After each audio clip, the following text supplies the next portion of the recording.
Hello, good morning Philippines. I'm ordinary people, ordinary citizen, Philippine citizen. That's I want to share my freedom and my analyze to. You know, here in the Philippines now is close to trouble because of the pro-China is active here in the Philippines and they under influence of the China. So that's the dangerous of our moment now because the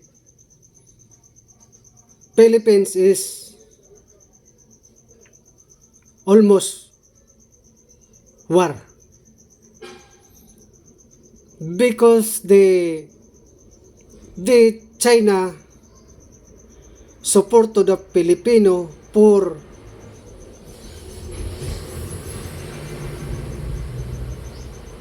making trouble or risky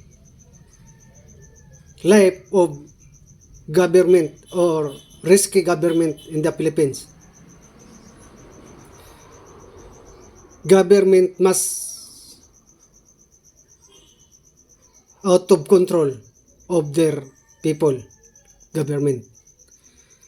So now our worried is the war is nearby. So you know the two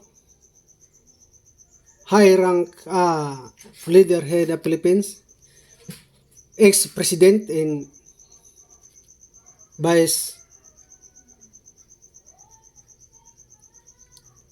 president.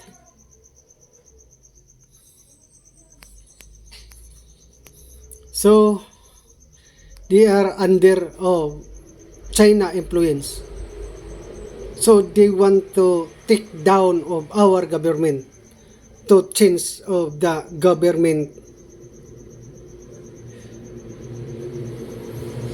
Their ambition is to overcome the Philippine government. They want to change and they want to manage here in the Philippines by the influence of the China and support by China. So that's why their strong spirit fight to the government. But what will come in the Philippines at what will happen in the Philippines if make a trouble again? You know how many times the economics was down. Our future of the Filipino ordinary was so very hard, so very difficult. We cannot find the job only our own self to do what is good. So how many years, in how many decades, in how many century, the Filipino is cannot stand up of our origin Philippines. So now I'm also the one campaigning for ex-president Rua Duterte, and also I'm very solid to support of our beloved Vice President.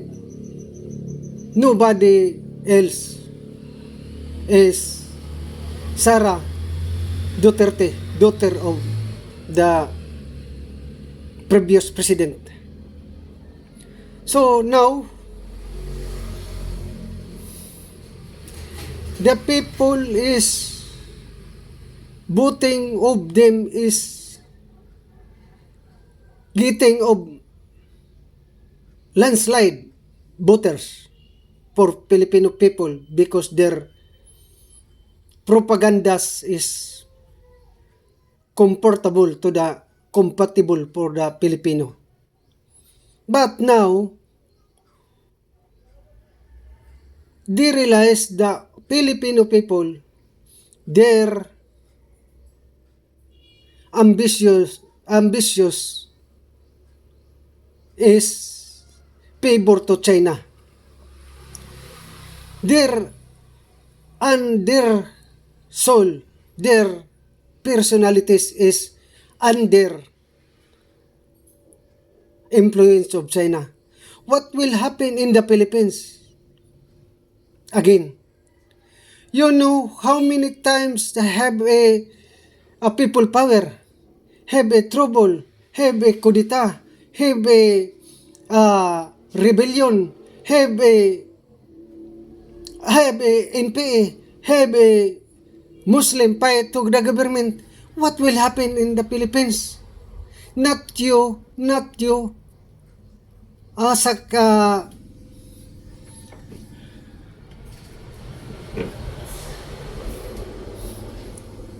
only you, epic of that matter, but especially like me, a Filipino residence, Filipino nationality is I am very poor.